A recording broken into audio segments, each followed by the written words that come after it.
Welcome to a completely new kind of bird watching, instantly available at the flick of a switch. This videogram of British garden birds is a living video reference book, a completely new way of identifying birds. The BBC Natural History Unit has put together film illustrating the clues you need for identifying the birds that come to our gardens, whether they are unusual visitors or common residents, like those on the bird table out there.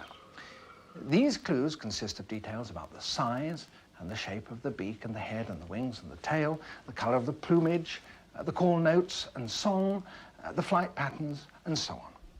You will be able to see the ways that these birds behave, and even by freezing the frame, examining the details of their movements.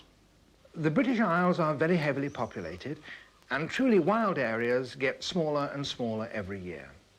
But even so, there is an extensive network of green corridors and small havens for wildlife that are especially attractive to birds. Our gardens are really oases, staging posts where birds can shelter and rest and refuel with food and water. And if there's enough safe cover, some of them may also breed there. We'll show the birds in the order that is conventionally used in field guides and handbooks. And we'll start with one of the biggest of all British birds, which, perhaps surprisingly, is a common visitor to many gardens, the heron. The heron hunts fish, stalking them silently and skillfully, often standing quite motionless. And a pond full of ornamental fish can be very attractive to a heron, particularly in the quiet of dawn or dusk. It's a grey, stork-like bird with white head and neck, a black band behind the eye, and a long dagger-shaped bill. Its flight profile is distinctive, head hunched back between shoulders, deep, slow wing beats, and long legs extended behind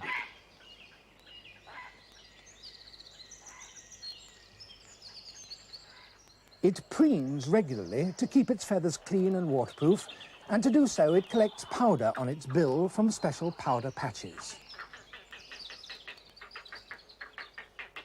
Herons build their nests in colonies in high trees, often near water and even close to a city. Fish account for 60% of the heron's diet. The rest is made up of frogs, water voles, crustaceans and insects, and other creatures from the rich waters of lakes and marshes. A large bird, 36 inches long, the heron nearly always fishes alone.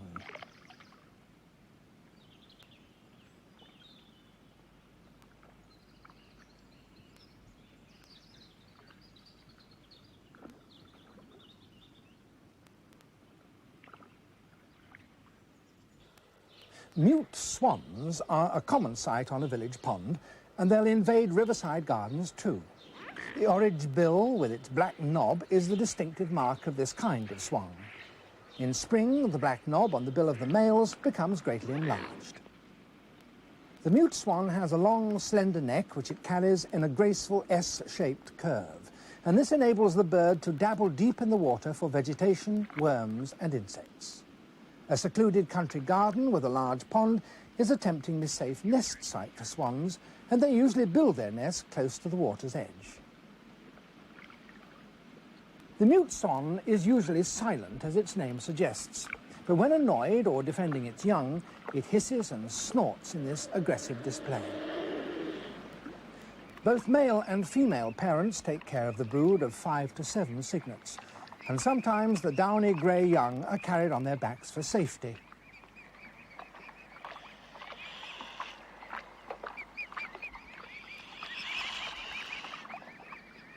Juveniles have a brownish, dingy white plumage, a marked contrast to the pure white of the adult.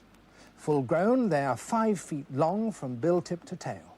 They're strong birds whose flight is powerful and direct, and whose wing beats produce a unique humming throb.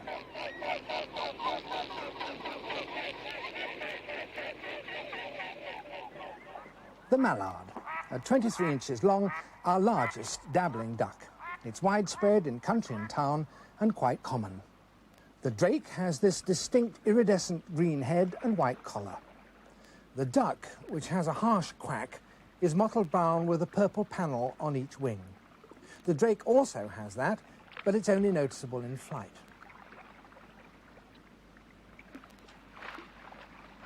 Like most ducks, mallards spend a lot of time bathing and preening. Feather care is all important. Mallards are great dabblers, nosing in the shallows for vegetation and sieving the water for insects, worms and mollusks.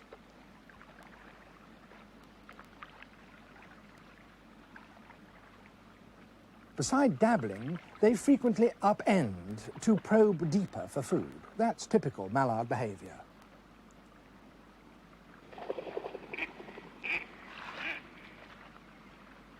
The brood is large, normally 10 or 12 ducklings, and they're constantly tended by the duck.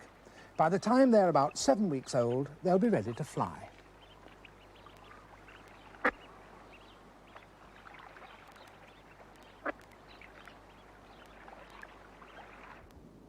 Now, birds of prey. A country or suburban edge garden may well be visited by low-swooping, fast-flying sparrowhawks. With rounded wings and long tail, the hawk zigzags over bushes and hedgerows, even stone walls, in search of small birds on which to pounce. It may even take them from a bird table.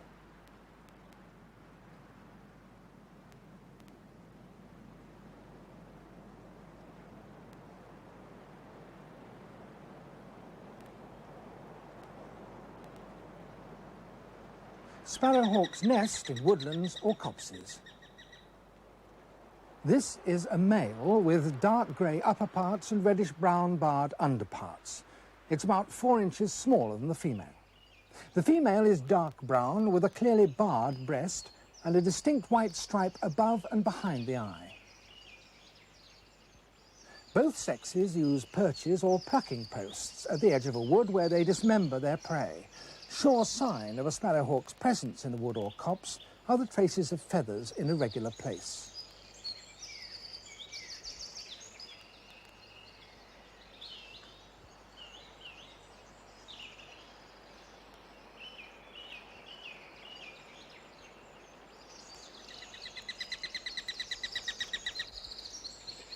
If your garden is near a bypass road, you may well see a kestrel.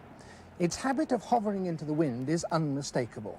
The wings are long and pointed, the tail slim, yet often fanned. It hovers, scanning the ground for prey on which to pounce. Its flight is more leisurely than the fast-weaving sparrowhawk. It quarters fields and waste areas in low swoops, sometimes gliding briefly. Every now and then it checks its flight course and then hovers again for prey.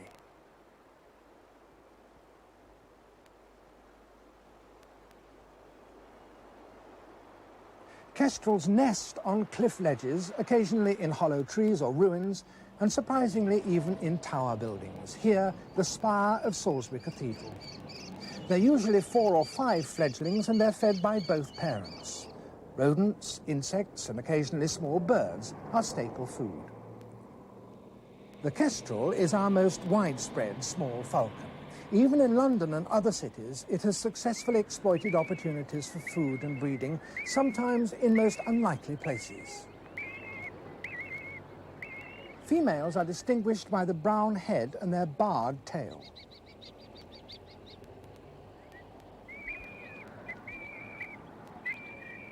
The male has a blue-grey head and tail and a spotted chestnut mantle.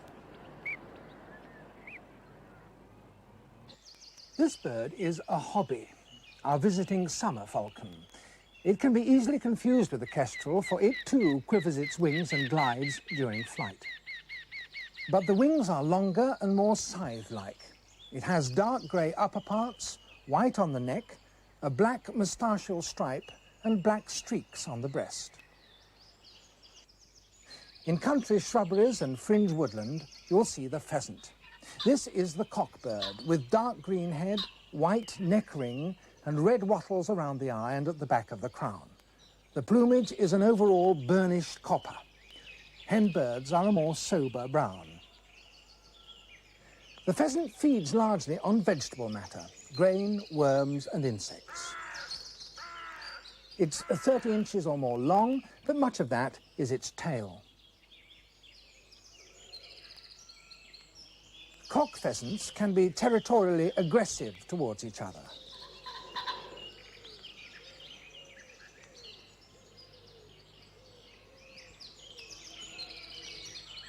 When calling, they display with a whirring flutter of the wings.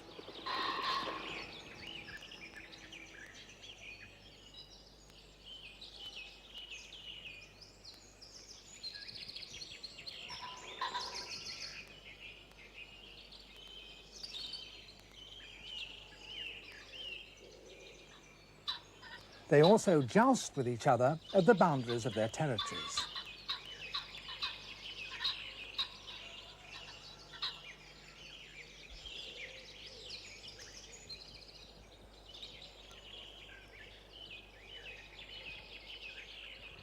A slow-moving stream with lots of cover, a typical habitat for the moorhen, though it's seen too in town parks. That red forehead and bill and the constant flicking of its white undertail coverts are quite distinctive.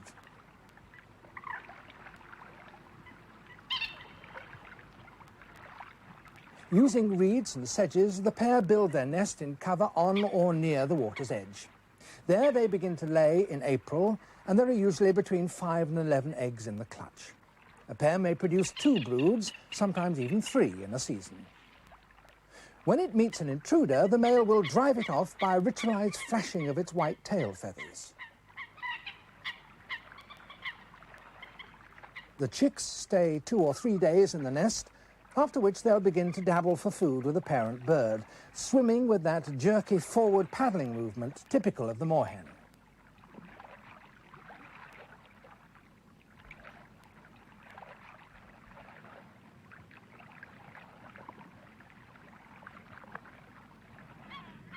Gulls.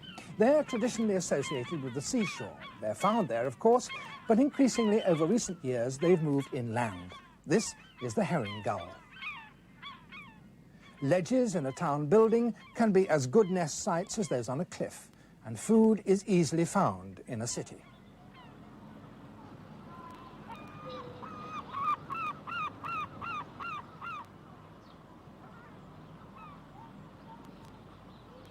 As scavengers and squatters, they exploit all opportunities.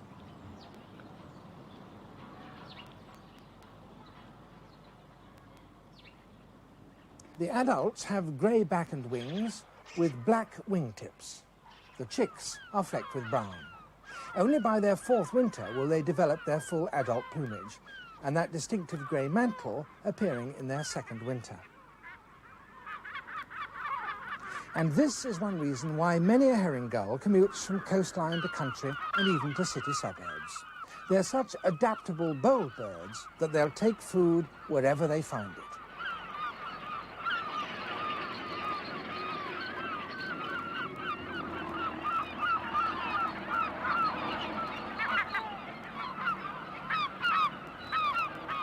It's a voracious opportunist with a quick eye and a heavy yellow bill. By contrast, this is the smaller black-headed gull in spring plumage. Note its slender red bill and legs. Although it frequents the shore, it's also common inland, breeding on moorland pools and freshwater lakes, even Scottish lochs. The black-headed is the smallest and most numerous of British gulls found inland, especially in winter. These are all adults in breeding plumage with that distinctive dark chocolate-brown head. Again, 2 adults, winter plumage on the left bird, summer plumage on the right. Here's another adult, and behind it an immature bird with mottled brown plumage. In flight, you can always recognize black-headed gulls by the white leading edge and black trailing edge of their primary wing feathers. Like the herring gulls, the black-headed gulls are great loafers and scavengers. They too have moved into towns and the suburbs.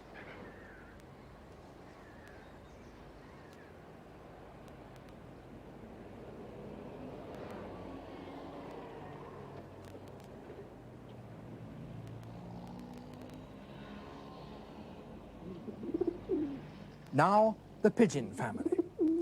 A very common town dweller, the feral pigeon. It has a wide colour range in its plumage, but basically it's black, white, blue, grey and reddish cinnamon. Here the male, larger and with an iridescent neck plumage, is displaying and strutting and chasing a potential mate. They've become totally accustomed to the clamour and bustle of a city centre and happily roost and breed there.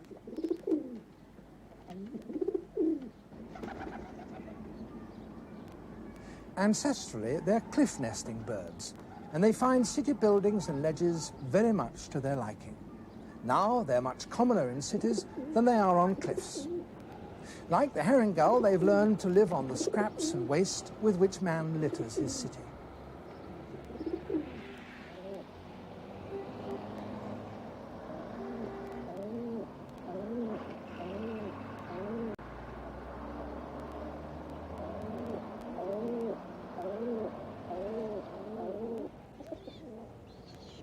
A young pigeon, a squab, is fed on a special secretion produced in the crop, the so-called pigeon's milk.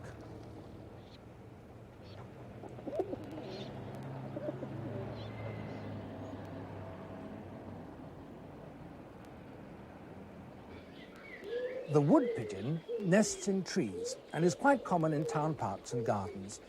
At 16 inches long, it's larger and more heavily built than the feral pigeon.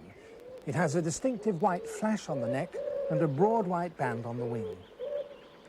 The head, and rump too, are a bluer grey than the overall plumage, and the sides of the neck are a glossy purple and green with that diagnostic white flash.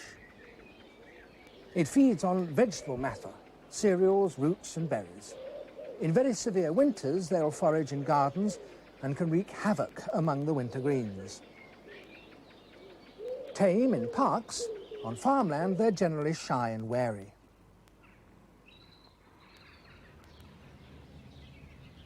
A collared dove, a third member of the pigeon family. It's colonised Britain only since 1955, having swept westwards across Europe from the Balkans, its original native home. It nests in trees, in towns, suburbs and villages, and almost prefers living close to humans. The plumage is dull ash-brown with a pinkish hue, and it has that unmistakable black half-collar mark on the neck. It also has distinctive blackish wingtips and red eyes. As collared doves feed mainly on grain and seeds, they're soon on the scene whenever grain is being fed to other birds, such as domestic chickens.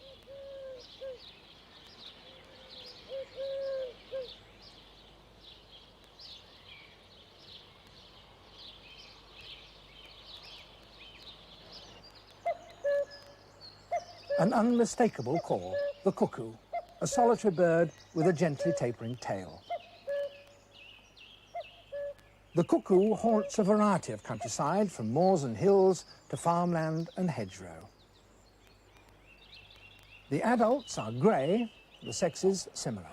It's a parasitic bird. It lays 15 to 25 eggs and relies on other smaller birds to foster each of its offspring. A dunnock or hedge sparrow feeding a young cuckoo. Another young cuckoo, fostered this time by a reed bunting.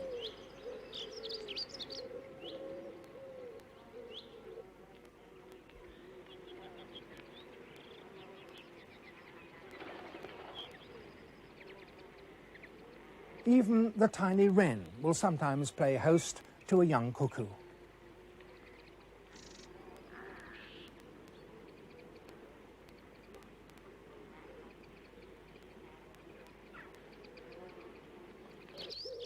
By midsummer, the juvenile cuckoo starts to feed itself, and both it and the departing adults are especially fond of hairy caterpillars.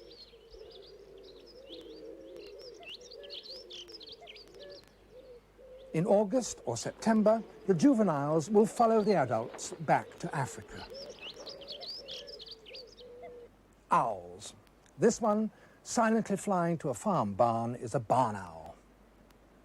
The flight of a barn owl is distinctly wavering, and about dusk, a favourite hunting time, it can seem quite ghostly.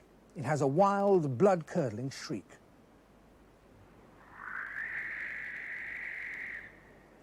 The barn owl breeds in farm buildings, towers, trees and ruins. It has this distinctive white facial disc with black eyes and golden buff upper parts finely speckled. It perches upright, revealing its long feathered legs and white underparts.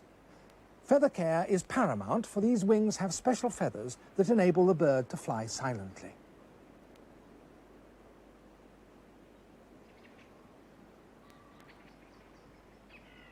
It occasionally hunts by day, quartering an area and hovering as it searches the ground for small rodents, its chief food.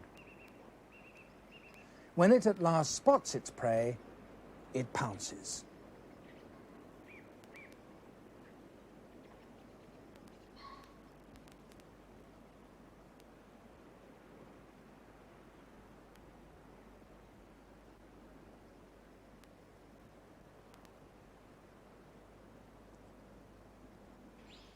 Trees in country gardens or nearby woodland are often nest homes for the little owl. 9 inches long, it's a small, very compact, plump bird with grey-brown plumage, spotted, barred and mottled white. It has a low, bounding flight and perches upright like all owls. It hunts chiefly at dusk or dawn for insects, rodents and small mammals and birds.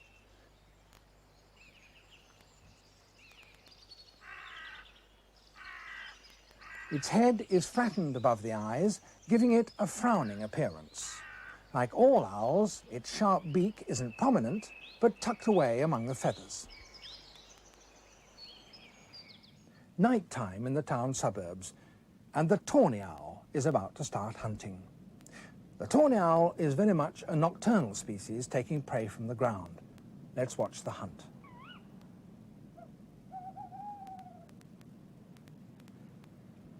And it's caught a worm. And there may be a chance of something else, a mouse, a rat, or a shrew. Tawny owls are quite common in wooded gardens in town and suburbs. You may find one in daytime, perching motionless on a fence or close up against a tree trunk so as to remain undetected. It's a mottled brown bird, 15 inches long, with a large head and dark brown face and a greyish, well-developed facial disc.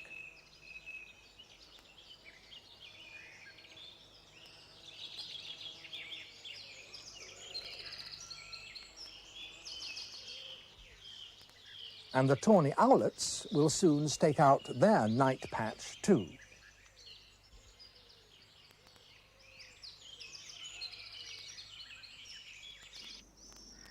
In May, the swifts arrive, screaming across the sky.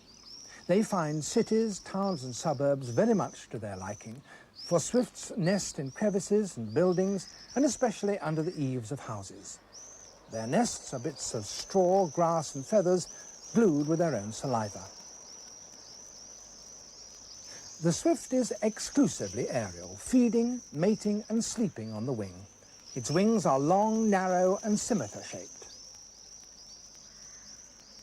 Dashing, wheeling and gliding, often in small, excited groups, they can catch insects on the wing with superb skill. Both adults and their 2 or 3 young have sooty black, dark brown plumage overall, apart from a whitish throat.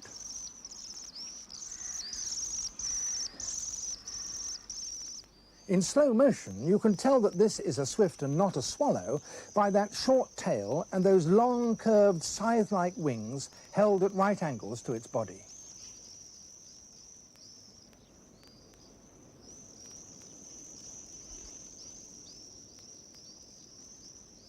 By the end of August, most swifts are already on their way back to spend the winter in South Africa.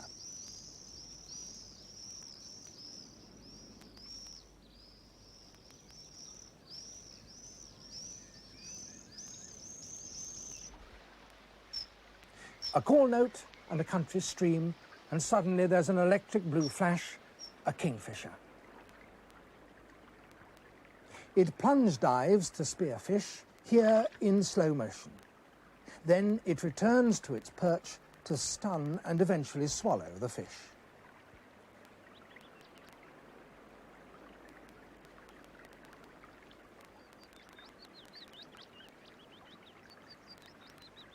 With blue-green plumage above a white throat and neck patch and rich chestnut brown underparts and those red legs, the kingfisher is uniquely brilliant among our British birds. The male has a black, dagger-like bill.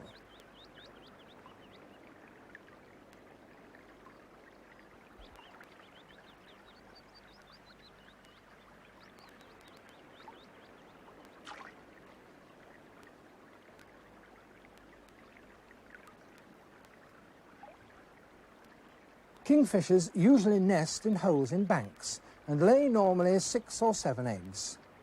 Small fish are the prime quarry, but kingfishers eat insects, tadpoles and small crustacea. It's 6.5 inches long with a 1.5-inch bill and an impressive turn of speed.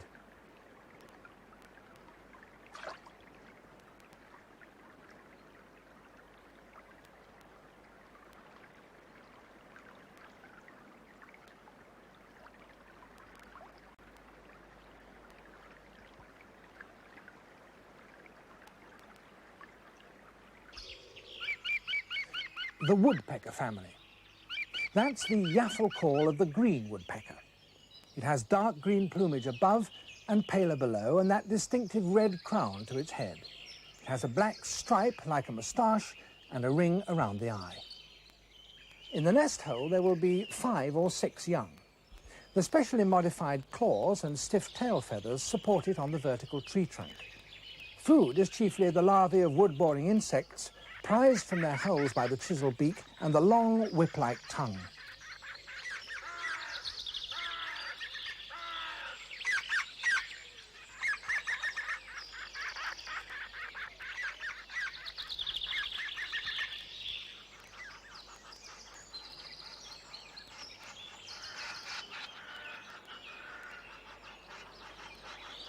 Green woodpeckers are fond of ants and their eggs, and often forage for them on the garden lawn. This is a wryneck, a scarce relative of the woodpecker. It's greyish-brown and delicately mottled. It can occur in parkland and sometimes orchards and gardens. It's a ground feeder, very partial to opening up anthills. You can see its sticky tongue flicking up the ants.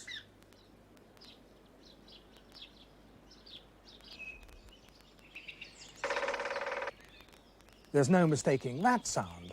It's the drumming of the great spotted woodpecker.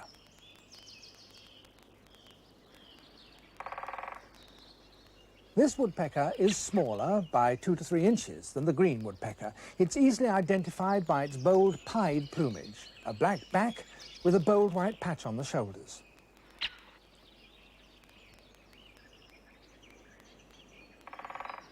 The great spotted woodpecker also chisels the tree bark for insects and grubs. It also feeds on nuts and seeds, spiders, and sometimes even nestling birds. Great spotted woodpeckers are commonly seen in well-wooded gardens. It rarely feeds on the ground, but often visits a bird table. The stiff tail feathers give support, while the two-way claws grip the tree trunk.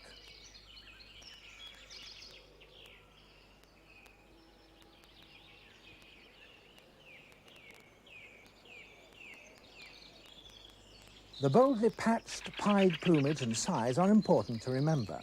The plumage of the lesser spotted woodpecker you'll see in a few seconds. That has a closely barred pattern on its back. A silver birch has softer wood. It's common in town or country gardens. And chiseling a nest hole is the lesser spotted woodpecker. It chooses the same sort of food as other woodpeckers, insects and grubs and spiders, and it has the same foraging pattern. Now you see it's the smallest woodpecker. There are the black and white bars on the wing and the back. In an open country garden, you may well see this visitor. Certainly you'll hear its musical song flight.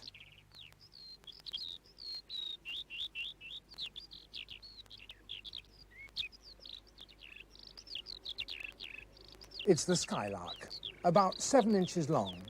It spends a lot of time on the ground, feeding and nesting there.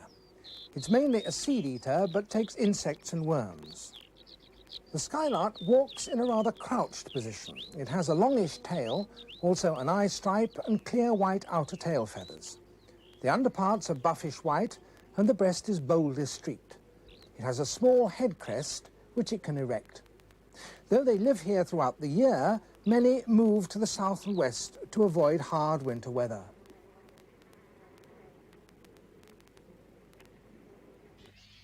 The swallow, with its long tail streamers. A summer visitor from South Africa, which usually arrives in April. Swallows are seen over towns and suburbs, but they're more common around villages and farms.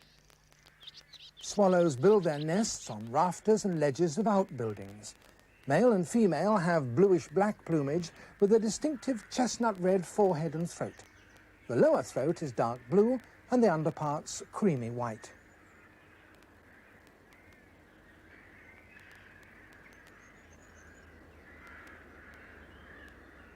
In flight, and this is in slow motion, the swallow often flashes those white windows on its tail as it swoops and manoeuvres.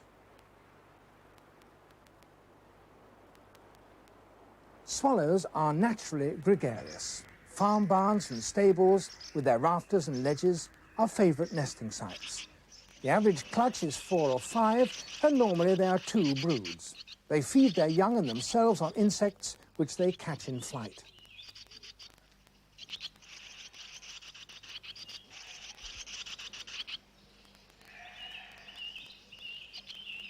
These juvenile swallows are sunning themselves, and they'll continue to be fed with insects by their parents.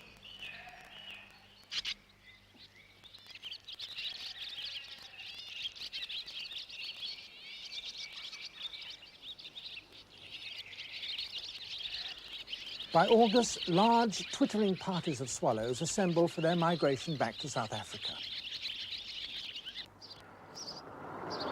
A roadside puddle and a common spring site. House martins, also from South Africa. They're related to the swallow, but they have that distinct white rump and pure white underparts. The rest is blue-black. They often nest close to a human habitation, usually under the eaves of houses. Both sexes build the cup-shaped nest using mud and find twigs to hold the shape. There are often a number of nests together, each lined with feathers and containing 2 to 6 eggs. And there'll be double broods too.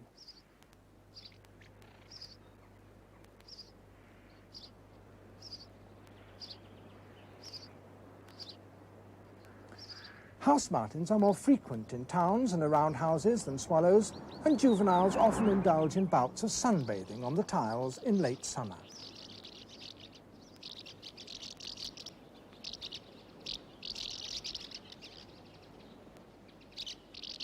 House martins have short forked tails, but not the long tail streamers of the swallow, and they too gather in pre-migration assemblies in early autumn. 2 kinds of wagtails are common in towns, suburbs and the country. This is the pied wagtail, the only small black and white bird with such a long tail. The tail is black with white outer feathers, and the dark wings have a double white bar. The pied wagtail is often seen in open country and also near water, a garden pond, stream or small river. It feeds on the ground, chiefly on insects, and there's a rich supply of them among the aquatic vegetation on a river bank. The nest, with 5 or 6 eggs, will be in a bank or wall, maybe in ivy or thatch. Regular tail flicking is typical of the wagtail. So too are these zipping forays from a perch to catch insects from the surface of the water.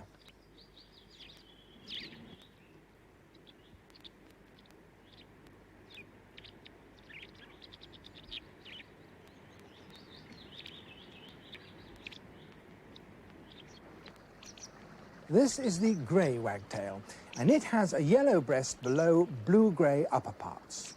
It too has a very long flicking black tail with clear white outer feathers. Its rump is a greenish yellow, and in the breeding season the breast is brilliant yellow. Females show less yellow and have no black throat. Feeding on insects, grey wagtails often perch on stream boulders or overhanging branches. They nest in a wall cavity or rocky ledge quite close to running water. So if your garden has an old wall bank and a nearby stream, you may well have a nesting grey wagtail there.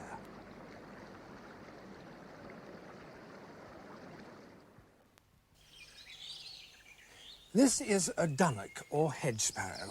It feeds on the ground, rarely far from cover. Dark brown, streaked with black, the top of the head is brown, head, neck and underparts are grey. The bill is thin, well suited for feeding on insects. It shuffles jerkily, flicking its wings and tail. Warblers. They are small brownish birds with fine bills. Most of them are good songsters, and this is the whitethroat. A rufous brown bird of the hedgerows, but with a pure white throat and white outer tail feathers. It's a summer visitor which flits among bushes and feeds mainly on insects, but sometimes on soft fruits in the garden.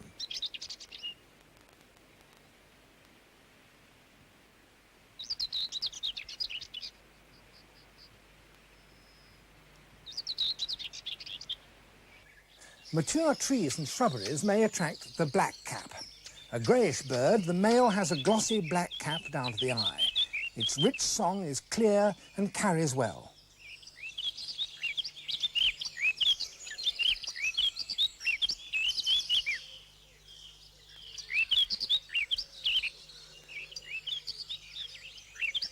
The female is brownish with a distinct russet crown.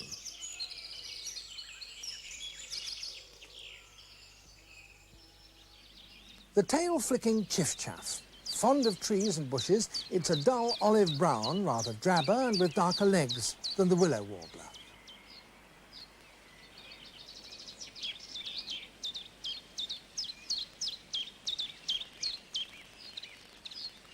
Its monotonous song also distinguishes it from the willow warbler.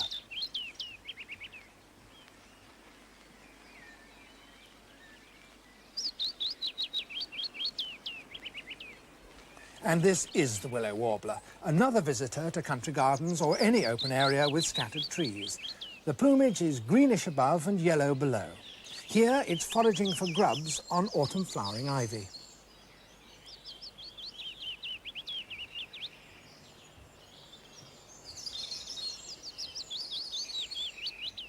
If a garden has conifers, goldcrests may turn up.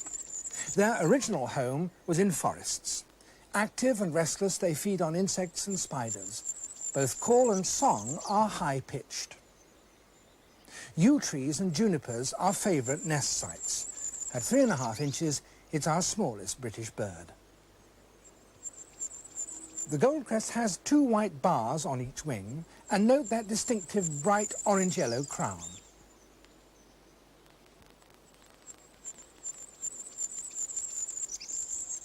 There are usually 7 to 10 young in a mossy nest woven with gossamer and lined with feathers.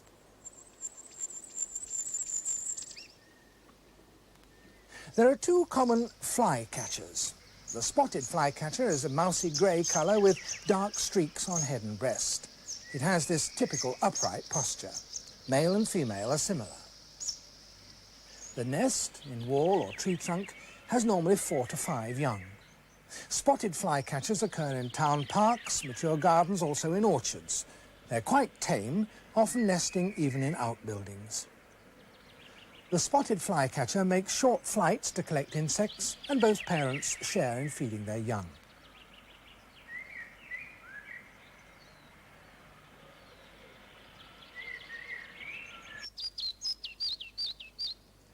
Another visitor, the male pied flycatcher in black and white breeding plumage. The female here, with nest material, is olive brown and white. Nests are tree holes, but nest boxes are readily taken. Pied flycatchers are more common in western areas, preferring oak and birch woods. The redstart, and both sexes have this distinct quivering chestnut tail. The male's breast and flanks are also chestnut orange. Face and throat are black, the upper parts grey. Its song is short and pleasant. Redstarts are summer migrants and insectivorous, fond of old deciduous trees in parks and orchards.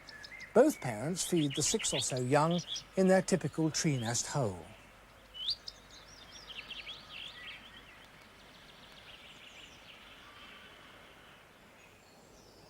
the national bird of our town and country gardens, the robin, with its red front and olive grey back. Its clear song is strong in spring, mellow in autumn. Friendly, but never far from safe cover, it feeds on insects, worms and vegetable matter, including seeds and berries.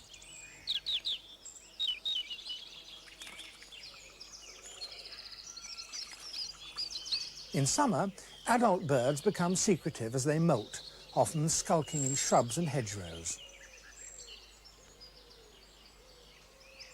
The juvenile robin lacks the orange-red breast and is speckled all over.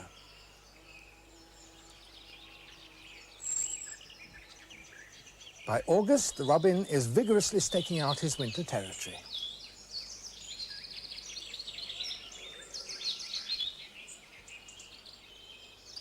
In autumn, robins are quite aggressive in establishing, occupying and defending their separate territories, which they then keep throughout the winter.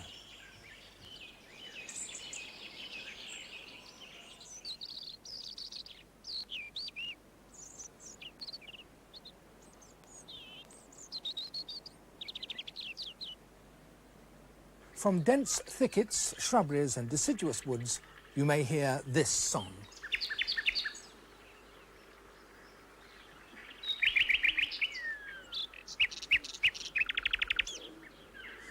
It's the strong and varied musical song of the nightingale.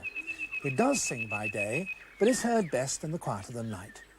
A summer visitor, solitary and rather skulking, the nightingale is a plain russet brown on its upper parts and paler beneath, but distinguished by its rich and remarkable song.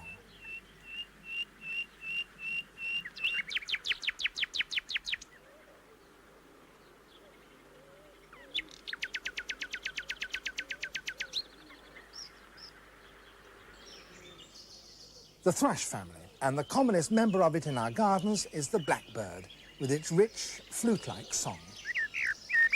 It's the male that is jet black and has the bright orange-yellow bill and yellow eye ring. The female is dull umber brown with a whitish throat. When disturbed, this posture and call are quite distinctive. It also often gives these alarm calls before going to roost.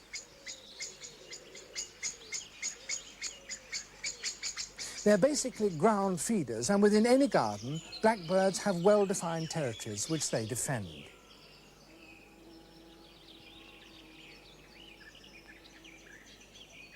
Blackbirds have this characteristic hopping gait, though they often walk or run a few steps. They feed mainly on earthworms, berries and fruit. They're very partial to raspberries, strawberries and currants, and they also eat insects and spiders. This is a partial albino blackbird. Such variants with varying degrees of whiteness have often been recorded. The nest with 4 or 5 young is often hidden in a hedge or ivy or in the fork of a tree.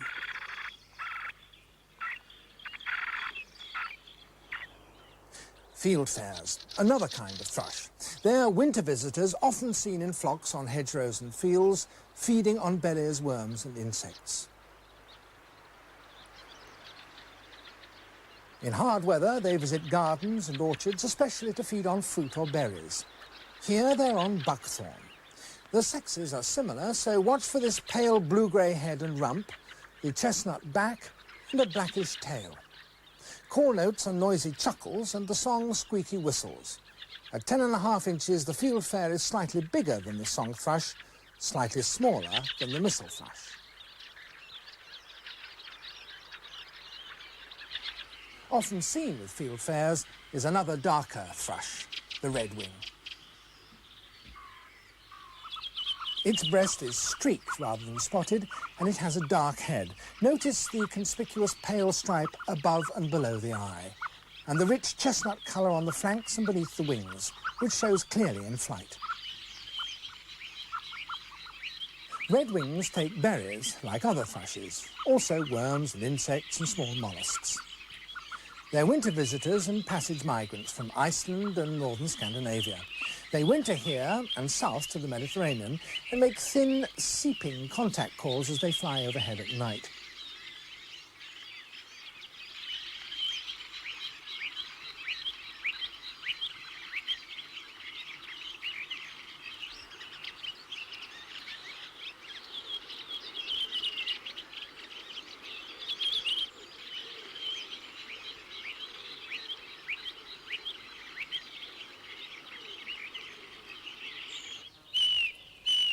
the song thrush, familiar in town parks, suburban and country gardens, orchards and hedgerows. It has a clear, repetitive song. The upper plumage is brown, the breast and flanks are warm buff with small, narrow spots. Worms are a prime food, also insects and berries.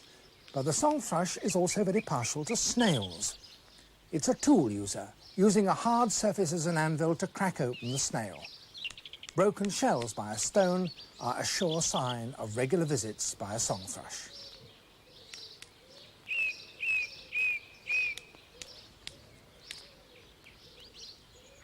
The nest is in a tree, hedge or bush, among ivy or even in a shed. Both parents feed the 4 or 5 young, which will be flying after they're 2 weeks old.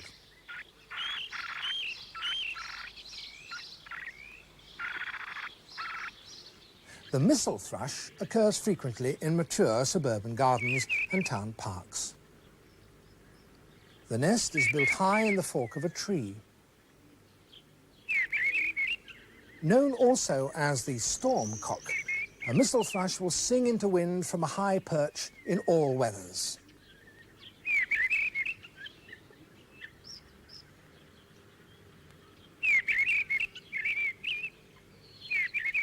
Though it will take worms, insects and spiders, its food is mainly fruit and berries. Male and female are similar, with greyish-brown upper parts.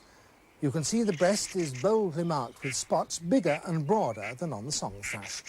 It's more bold and assertive too, and its posture is more upright.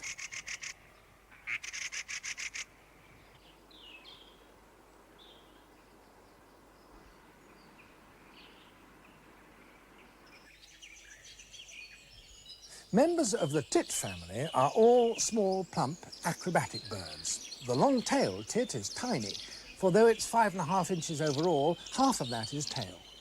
The tail is black-edged with white. Its plumage, a blend of black and white and pink, and it's got a distinct white stripe over its crown. It visits gardens, but it's more at home near the edge of a wood, especially in thickets or brambles where it makes its dome-shaped nest.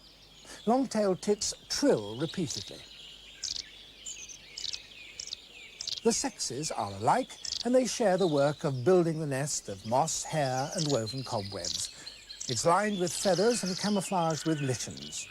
There are 8 to 12 young in a brood, and both parents feed them with insects and spiders. Another tit of mixed deciduous woodland, the marsh tit. And despite its name, it's not found in marshes, though it does like damp places. This one's prospecting a breeding site. Call notes and song are distinctive, so too is the glossy black cap and the small black bib.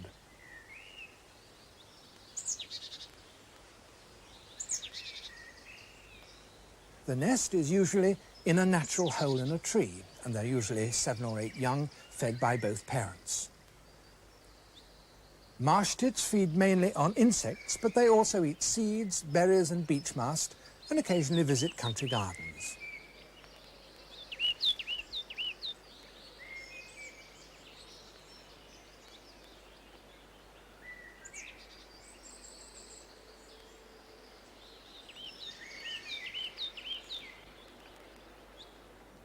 At 4.5 inches, the coal tit is the same size as the marsh tit.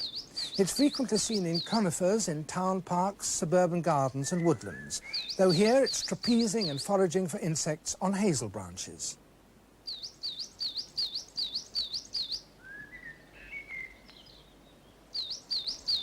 Among the tits, the coal tit is the only one with a clear white patch on the nape. Its upper plumage is olive grey, and there's a double white bar on the wings. Its voice is clear and sweeter than other tits. Like them, it's very agile on the peanut bag. A bird table in a garden, and in winter it's bound to attract blue tits. They feed on grain, seed and fruit, and even young buds. They also hunt spiders and insects. They're often seen on apple trees, teasing out codling moth larvae from beneath the bark.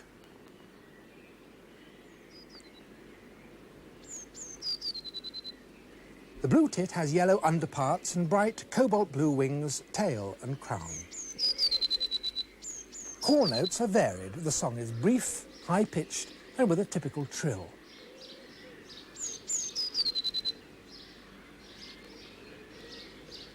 It's agile and adept at feeding on a nut bag. In recent years, it's also become a very skillful raider on milk bottles, even selecting the gold tops and siphoning off the cream.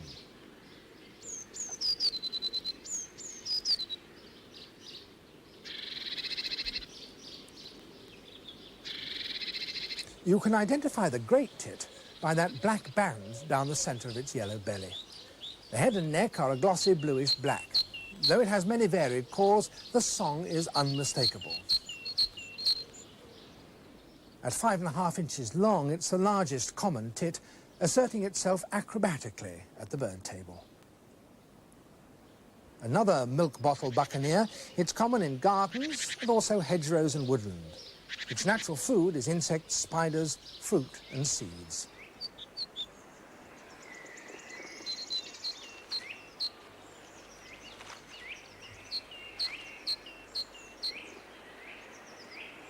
The nuthatch. It has slate blue upper parts and a black stripe across the eye. The underparts are buff, the bill pointed and strong. Descending a tree head first, it's very agile, searching for insects and seeds. True to its name, it cracks open hazelnuts, also acorns and beech's mast. And like a woodpecker, it nests in a hole. Its song, short piping notes with a rapid trill.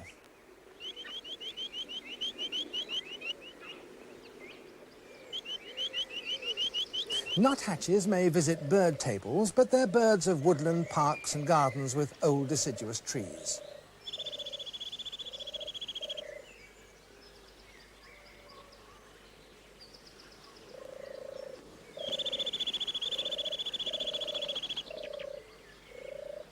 There are usually 6 to 11 in a brood, which is fed by both parents.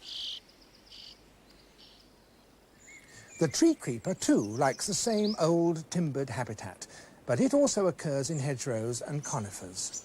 Smaller than the nuthatch, it's a brown bird which creeps almost mouse-like in short bursts, sometimes spirally, pressing its tiny stiff tail against the bark. Tree creepers are adept at hunting insects and spiders. As they feed their young, they're usually about 6, you can see the thin, downward curving beak, ideal for probing the bark for food.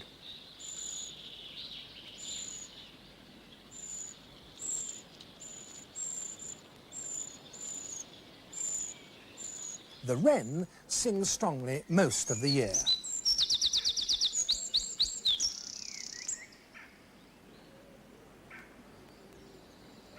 This tiny brown bird with barred wings and tail is plump and very active and constantly bobs and cocks its tail. It's wary, yet common in suburban gardens and hedgerows. It makes brief ground forays for insects and then quickly disappears into low cover.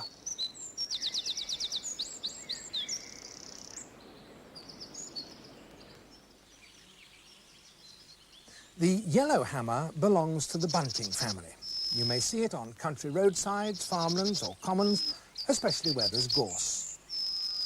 Its rhythmically stressed song is often likened to the phrase, "a little bit of bread and no cheese." Listen again.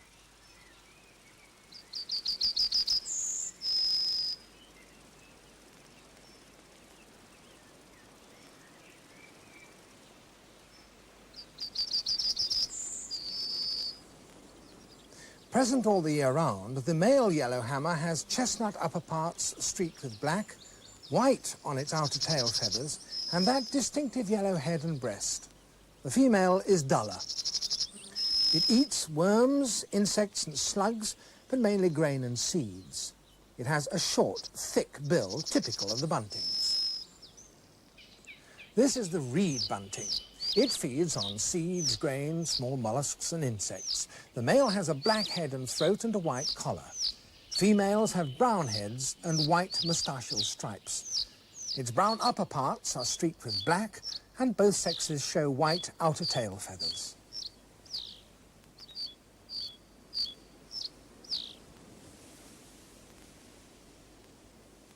The nest, usually in reed beds, has 4 or 5 young fed by both parents, and 2 broods are common. Now, finches, small birds with stout bills. The cock chaffinch has a blue head, pink breast and bold white wing bars. The drab pale brown hen has a similar wing pattern. Chaffinches occur everywhere, especially in town and country gardens. Their food is primarily insects, but also seeds, grain and fruit. The nest is neat and compact, usually in a dense bush or a fork of a tree, and it's dressed with mosses and lichens braided together with gossamer. There are usually 4 or 5 eggs in a single clutch. It's the commonest of our finches and has a bright, brief, cascading song.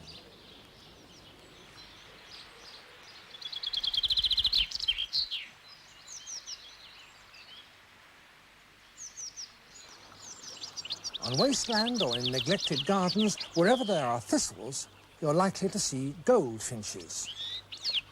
Goldfinches have a characteristic light dancing flight and flit among flower heads to flick out the seeds with their beaks. Their call is a constant tinkle of sound.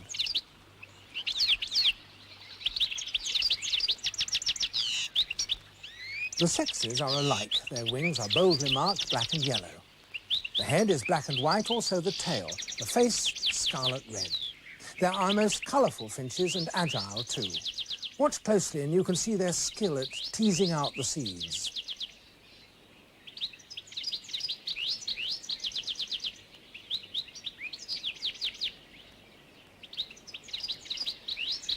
Goldfinches normally have 2 broods of 5 or 6 eggs. Another finch, the siskin. This likes country woodland, especially spruce, birch and alder. In winter, this seed-eater often comes into gardens to feed on peanuts. The male's plumage is yellowish-green with bright yellow wing bars, rump and sides of the tail. Females have similar colouring, but are greyer. The male has a black crown and chin, distinguishing him from the greenfinch. Siskins are smaller, too, than greenfinches, and they breed in conifers. These are greenfinches, common in town and country gardens. Their song is a loud, rapid trill. The greenfinch is olive green. A large finch and primarily a seed-eater, it often visits bird tables. It has a stout, whitish bill, enabling it to crack open the shells of nuts and seeds. This is the female. It's duller and shows less yellow than the male. Both birds have a short cleft tail.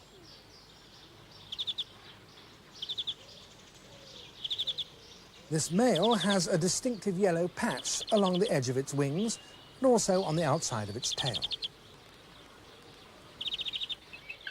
The handsome bullfinch. It's about the same size as the greenfinch. The male has that unmistakable black cap and chin and red underparts. The tail is black, the rump white, and the grey and black wings show a pale bar. It's seen in plantations, hedgerows and country gardens, and its song is a mixture of soft piping notes. Bullfinches often raid fruit orchards and gardens in spring, snipping off fresh young buds, but they mainly eat seeds and berries.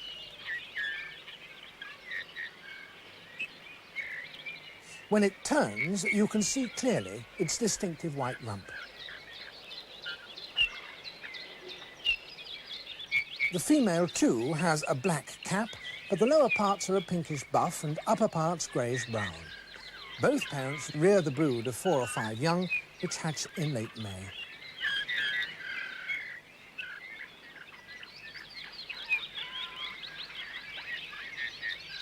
The redpoll, a small grey-brown finch with streaked plumage, a bright crimson forehead and black chin. A breeding male has a pink breast and rump. The redpoll breeds here, and it's mainly a seed eater. It also forages for insect larvae and visits country gardens in winter. Flocks of them roam the countryside, feeding on seeds of thistles, birch and alder. A bird of farmland and hedgerow, the linnet, also a finch. Linnets eat seeds and insects and nest in gorse, bramble and thorn. The female is streaked brown, but the male has distinctive markings: a chestnut brown mantle, a tail edged with white, a grey head and a pinkish breast. In the breeding season, its forehead, crown and breast are crimson.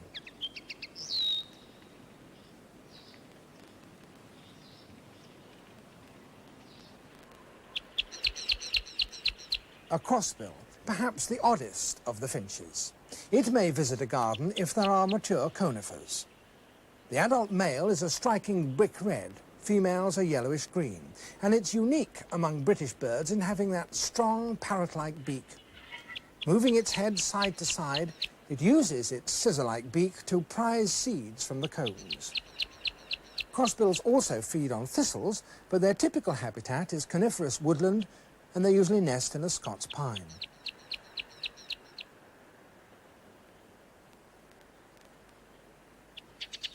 The shy tree sparrow. It nests in trees, thatches, or even holes in cliffs or buildings.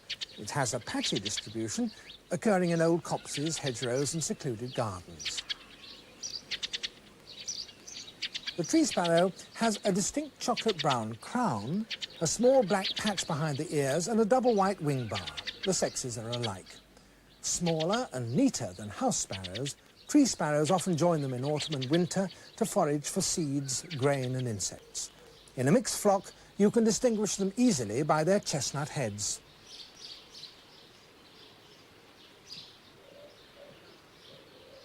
On rooftops, in cities, suburbs, villages, even isolated farmsteads, you'll find the house sparrow, with the chaffinch, the commonest of the finch family. It nests in a crevice or hole, often below a roof tile, and there are usually 3 or 5 young. Bold, perky and bustling, both male and female house sparrows are almost impudent in using man-made resources and surroundings.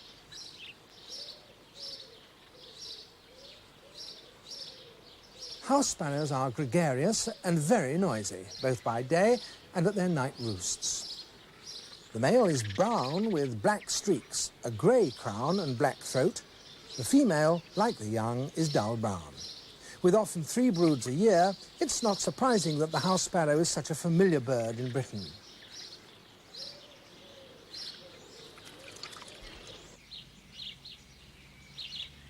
Now the starling.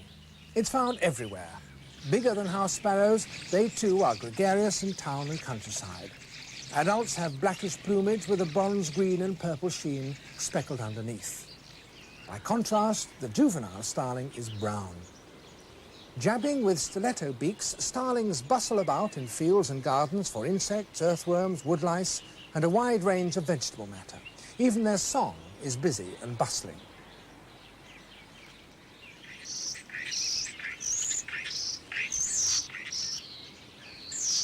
Though a bird will sometimes choose a single nest hole, starlings often nest in loose, noisy colonies.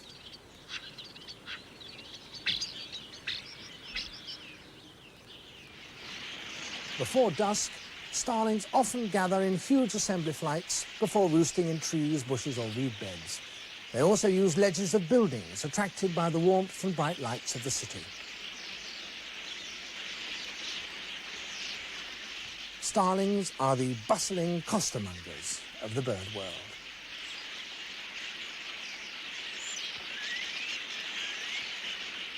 The crow family. The jay is the most colourful of them. It may visit trees and even a bird table in older suburban gardens. It's the acorns which the jay is specially seeking. Its call is the clue. The jay is a large pinkish-brown bird with a white rump. The tail is black and the wings barred blue and black. It will take some animal food, including fledglings, mice and worms, but acorns are a prime choice. It buries the acorns in soft grassy areas, a food store for the winter months.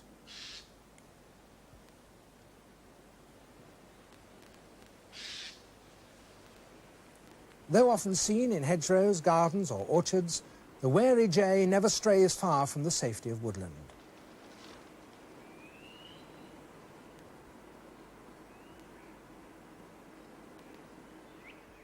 There's no mistaking this kind of crow. It's the chattering magpie, with a long, tapering tail and bold pied plumage. Close to, its feathers have an iridescent sheen of blue, purple and green. Magpies like farmland with hedges and trees. They're omnivorous, eating insects, young birds, worms, small mammals, fruit and other vegetable matter. But it's their appetite for carrion and scraps that's recently tempted them into suburbia, even to nest there in tall conifers. Although wary of humans, magpies find easy pickings in suburban gardens. They have a distinctive strutting walk, punctuated sometimes by a sideways hopping. Magpies always give quick warning of possible predators and swiftly seek safety in a high tree.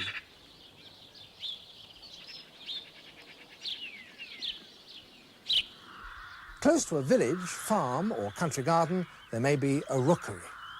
Rooks are gregarious, nesting in colonies at the tops of mature trees, and they're noisy birds. They're also quarrelsome at nesting time, often stealing another's nesting material. The adult has black plumage with a purplish sheen and that distinctive white face patch above the long, powerful bill. Rooks have a typical baggy-trousered look.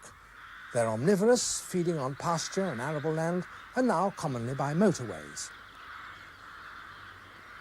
Rooks normally breed when they're 2 years old, and there's a single brood of usually 3 to 5 offspring.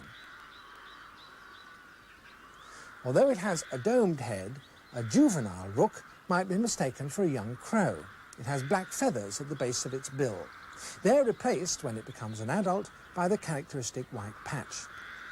Rooks are both intelligent and adaptable, and they're always sociable. By contrast, the carrion crow is a solitary nester. The nest is usually in the fork of an old tree, and there are 3 to 5 young in the single brood. Crows are usually seen in pairs, and later in the season in small family parties, which roost together in winter. The carrion crow is completely black with neat plumage. It has a heavy black bill and the top of its head is slightly flattened.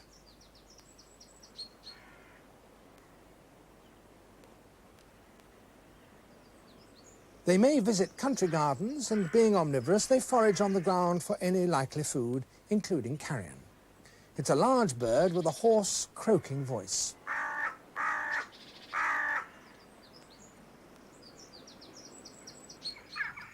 The jackdaw, though black, has a distinctive grey nape, pale grey eye and dark underparts. Smaller than the crow, it's more jaunty and alert. They're gregarious birds and are often seen in flocks in both country and town, gathering in trees and around churches, castles and ruins. Jackdaws too are omnivorous and have a single brood each year. The nest with 4 to 5 eggs is in a hole, usually in a tree or rock face. Jackdaws are very sociable birds, whether foraging in our gardens or sunning themselves on the roofs of our houses. During the last 8,000 years or so, man has greatly altered these islands on which we live. He's knocked down forests in order to grow his food. He's cleared the land in order to put up his houses and his factories and build his motorways and his airfields. And every year there is less and less of the wild land left. And yet birds are great opportunists.